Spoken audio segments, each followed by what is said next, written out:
Sylhet MAG Osmani medical college হাসপাতালের হৃদরোগ বিভাগ। এখানে রয়েছে মাত্র ৩৪টি শয্যা, অথচ প্রতিদিন এই ওয়ার্ডে ভর্তি থাকেন প্রায় ১৫০ জন রোগী।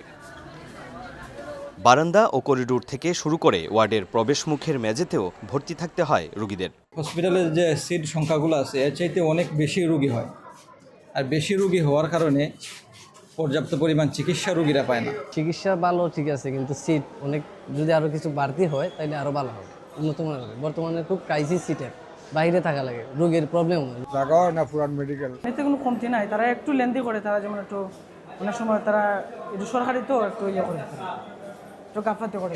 মিনিমাম 10টা বাথরুম, আর সিট অনেকগুলার দরকার আছে, সিট অনেকগুলা কম, এই কারণে রুগীরা যাস্তি হয়। রোগীর চাপ সামাল দিতে চিকিৎসা সংশ্লিষ্ট সবারই হিমশিম অবস্থা, রয়েছে জনবল সংকটও। পেশেন্ট ওভারলোড, আর আমরা ম্যান পাওয়ার খুবই কম।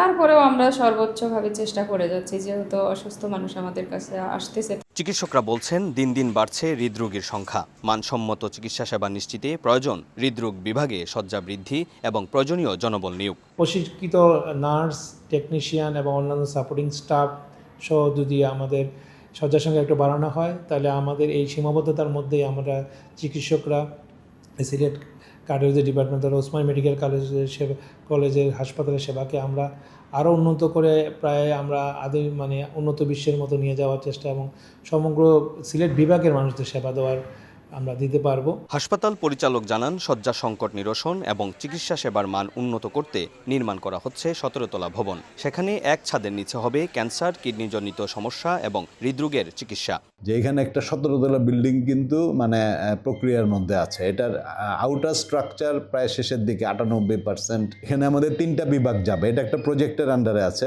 তো এটা হলো একজন প্রজেক্ট ডিরেক্টর আছেন। এটা প্রজেক্টটা সম্পন্ন হলে ব্যবহারকারীর কাছে বুঝিয়ে দিবে। 2024 থেকে 2026-এর মে মাস পর্যন্ত Sylhet MAG Osmani medical college ও হাসপাতালের ইনডোর ও আউটডোর থেকে হৃদরোগ নির্ণয় সেবা নিয়েছেন প্রায় 34,000 রোগী।